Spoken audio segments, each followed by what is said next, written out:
गुरुमुखों, यह लीला श्री संत नगर के एक महात्मा जी ने हमको सुनाई थी कि श्री चतुर्थ पातशाही जी का जमाना था। एक भगत था जो श्री दरबार में आने से पहले श्री कृष्ण जी का अनन्य भक्त था। उसकी इतनी कमाई थी कि जब वो ध्यान में बैठता था तो उसे श्री कृष्ण जी के दर्शन होते थे। वो उनसे बातें भी किया करता था। एक दिन ध्यान में उसको श्री कृष्ण जी ने फरमाया कि तुझे 84 भोगनी पड़ेंगी, क्योंकि तू सद्गुरु की शरण में नहीं गया है और न ही तूने नाम दीक्षा ली हुई है। तब वो भगत भगवान से कहता है कि मुझे गुरु बनाने की क्या ज़रूरत है, जब आप मुझे दर्शन देते हो और इस संसार में कितने ही गुरु हैं, मैं किनकी शरण में जाऊं। इस पर भगवान ने फरमाया कि भले तुझे मेरे दर्शन होते हैं, मगर इस संसार में यह नियम है कि बिना सद्गुरु की शरण ग्रहण किए बिना कोई भी जीव भव से पार नहीं हो सकता। और इस समय कलयुग में मैं खुद श्री परमहंसों के रूप में श्री आनंदपुर धाम में आया हुआ हूँ, तू वहाँ जा। वो भगत जी बताते थे कि जब श्री आनंदपुर में श्री आरती पूजा करते थे तो श्री गुरु महाराज जी के अंदर स्वयं भगवान श्री कृष्ण जी के दर्शन हुआ करते थे।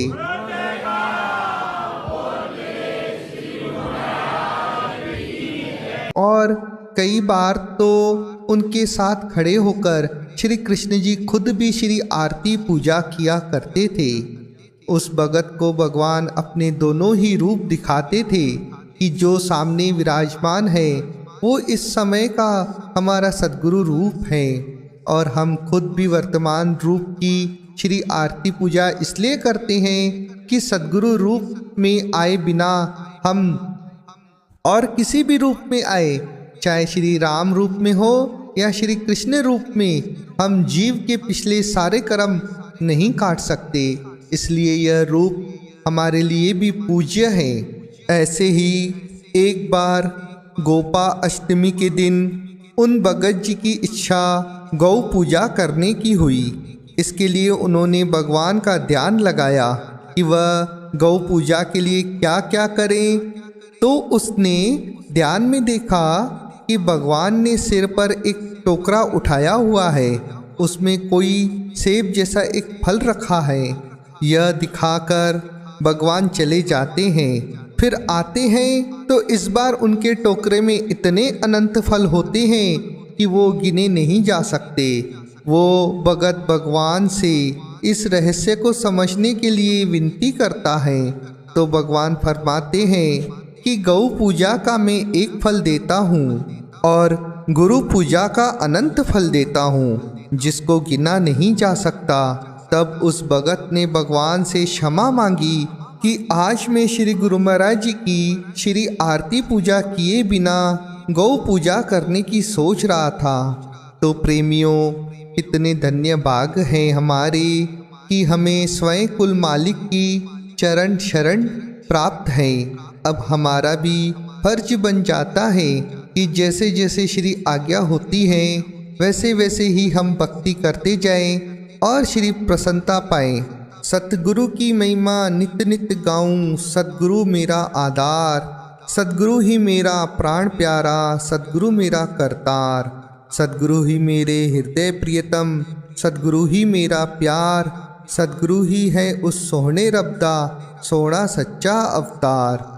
एक सच्चे प्रेमी के हृदय के भाव यही होते हैं कि उसके जीवन में अपने इष्ट देव के श्री सद्गुरुदेव महाराज जी के सिवा और दूसरा नहीं, जो इस संसार में हर परिस्थिति में साथ निभाए।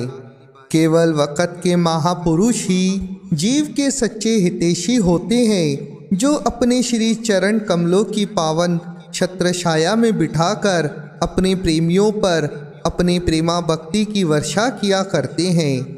हम सभी अपने सद्गुरु जी के बहुत आभारी हैं कि हमें सच्चे नाम की दात से निहाल किया और भक्ति परमार्थ पर चलने का सुगम मार्ग बतलाकर हमारी आत्मा का भी कल्याण किया है। अब हमारा बहुत यह धर्म बनता है कि सच्चे नाम की कमाई करें और महापुरुषों की प्रसन्नता के पात्र बने, क्योंकि संसार में हर एक इंसान सुख शांति का तलबगार है, करता है बहुत यत्न पर वो रहता बेकार है। अपने ख्यालों को छोड़कर जो सद्गुरु की शरण में आ गया, भक्ति की कमाई करके वो भरपूर सुख को पा गया। इस संसार में मनुष्य अपने मन के मुताबिक भक्ति कर तो रहा है, लेकिन उसको सुख शांति प्राप्त नहीं हो रही है। वह सुख शांति मायावी पदार्थों में ढूंढता है, जिनमें उसको शांति नहीं मिल पा रही है। महापुरुष फरमाते हैं कि सच्चा सुख, सच्ची शांति एवं आनंद केवल सत्पुरुषों की चरण शरण में रहकर मालिक की भजन भक्ति में ही है। बिना सद्गुरु के मनुष्य उस परमात्मा की प्राप्ति नहीं कर सकता। अपने मन अनुसार भक्ति करने से 84 के बंधन में ही फंस कर रह जाओगे। इसलिए विचार कीजिए, 84 में फंस कर रहना है या सद्गुरु जी के द्वारा बताए गए पावन नियमों की पालना करके सच्चे नाम का सुमिरन करके मालिक की प्राप्ति करनी है और अपनी जीवात्मा का कल्याण करना है।